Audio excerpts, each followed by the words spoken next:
Biasanya kalau kalian dengar kata jeroan, apa yang langsung terlintas di otak kalian? Bakso? Soto? Atau angkringan? Nah, gimana kalau aku kasih tau kalian ada nih jeroan unik yang buat kalian mikir dua kali untuk memakannya. Apalagi kalau bukan kuyang. Si kuyang ini memang sempat beberapa waktu lalu viral di sosial media. Banyak sekali penampakan kuyang di mana-mana, terutama di daerah Kalimantan, yang memang katanya masih banyak sekali hal-hal mistis di daerah itu. Dan kebetulan aku juga dari Kalimantan.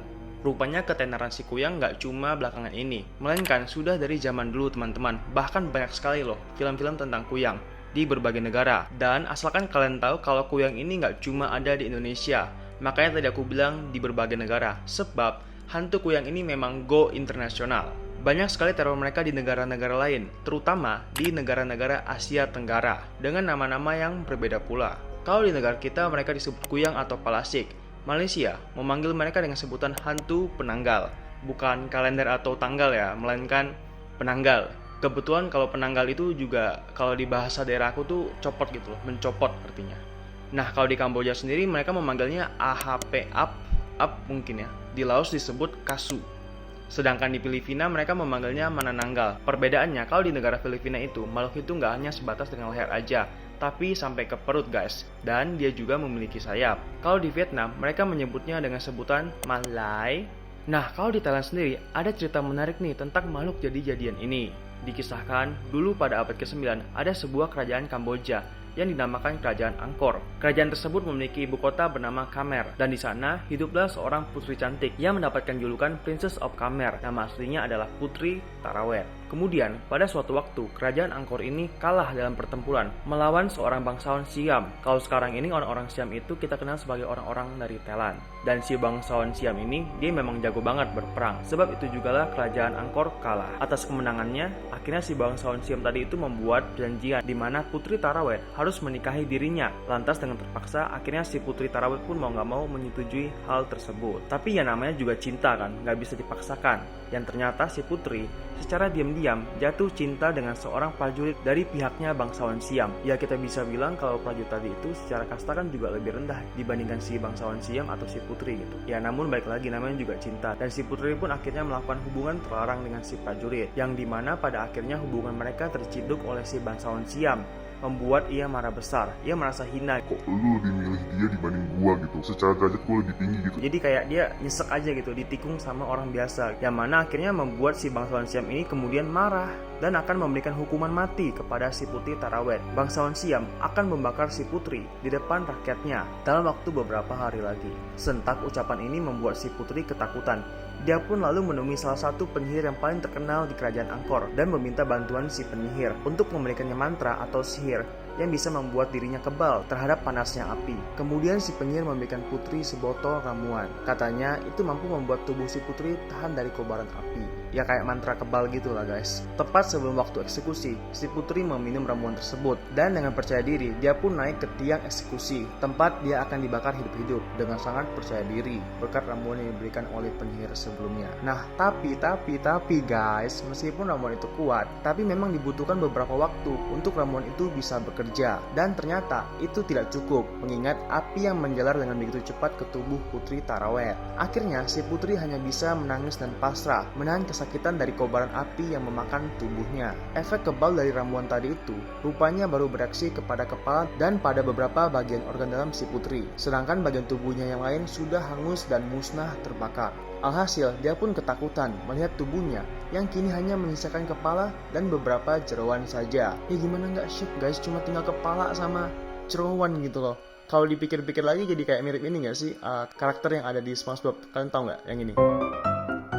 Nah intinya sejak itu juga si Putri Tarawet tadi aku sebenarnya nggak begitu paham gimana pelafalan namanya, cuma ya gitulah pokoknya. Nah intinya si Putri Tarawet terkena kutukan dan menjadi makhluk abadi yang disebut Krasu atau dalam bahasa Thailand artinya kepala terbang. Cerita lain juga mengatakan kalau si Kuyang Krasu ini dulunya adalah seorang wanita dari keluarga terpandang yang dimana ia seringkali mengenakan shawl ketika keluar. Ini loh yang di leher itu, mungkin dia takut lehernya hitam. Nah pada suatu waktu ada orang yang benci sama dia guys. Akhirnya dia dikutuk dan diubah menjadi Krasu. Di tempat lain juga ada yang berkata nih kalau Kuyang atau si Krasu ini dulunya adalah wanita biasa yang sedang mencoba atau mempelajari ilmu hitam. Namun gagal karena ia membuat kesalahan dan akhirnya ilmu itu malah berbalik kepadanya, memisahkan leher dan tubuhnya. Di Di lain sisi juga ada rumor yang mengatakan kalau seseorang dapat berubah menjadi kuyang krasu kalau mereka mengkonsumsi minuman atau makanan yang sudah terkontaminasi dengan air liur krasu. Misalkan hewan ternak lu meninggal dimakan krasu, ayam deh misalnya, terus lu ambil, lu masak dan lu makan.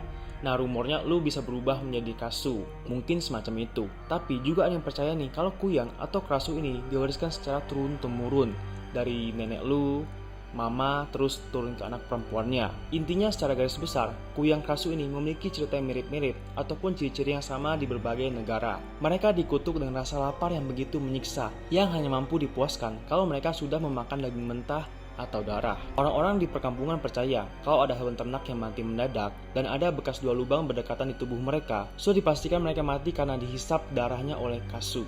Di berbagai negara Asia Tenggara, mereka memiliki ciri-ciri yang sama. Biasanya diperlihatkan sebagai wanita muda, yang cantik, dan yang mata yang terlihat seperti mengantuk secara penampilan.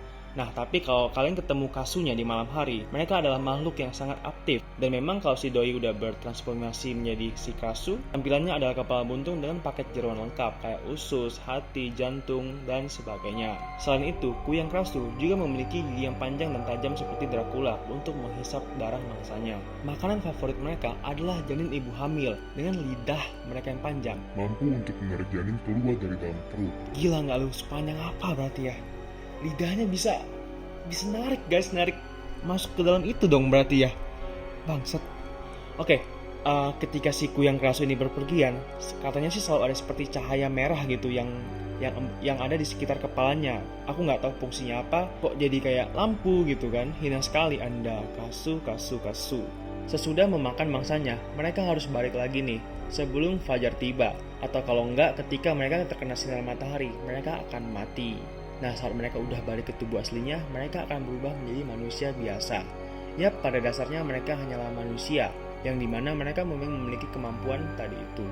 Ya, balik lagi, beberapa orang percaya kalau mereka seperti itu dikarenakan faktor keturunan, dan mau tak mau harus mencari mangsa dan makan. Kalau enggak, mereka akan merasakan lapar yang teramat sakit. Beberapa orang juga percaya mereka melakukan hal tersebut untuk menuntut ilmu, atau untuk si perempuan untuk mencari awet muda. Dan juga ada kuyang laki-laki, katanya sih untuk mencari kejantanan. Tidak pede kamu ya. Kalau di Thailand diceritakan kuyang atau kasu memiliki kekasih manusia yang pada akhirnya diberikan kekuatan gaib, dan dia pun disebut krahang. Buat teman-teman yang mungkin takut dan sebagainya, ada nih tips untuk melawan kuyang atau kasu dengan memasang benda-benda tajam seperti bambu runcing atau kawat di sekitaran atas rumah kita atau di pagar rumah kita. Atau juga katanya dapat menggunakan obor untuk menakut-nakuti si krasu. Cara lainnya juga kita bisa temukan tubuh si krasu dan disembunyikan, yang mana nantinya sampai pagi hari dia nggak bisa balik ke tubuhnya dan mati.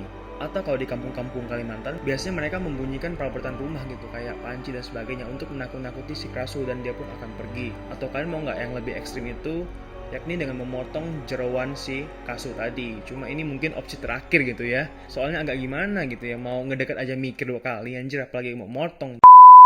So, buat teman-teman yang mungkin masih penasaran dengan kuyang atau kasu ini, aku mau rekomendasikan satu film Thailand tentang kasu ini yang bisa kalian tonton. Judulnya Inhuman Kiss tahun 2019.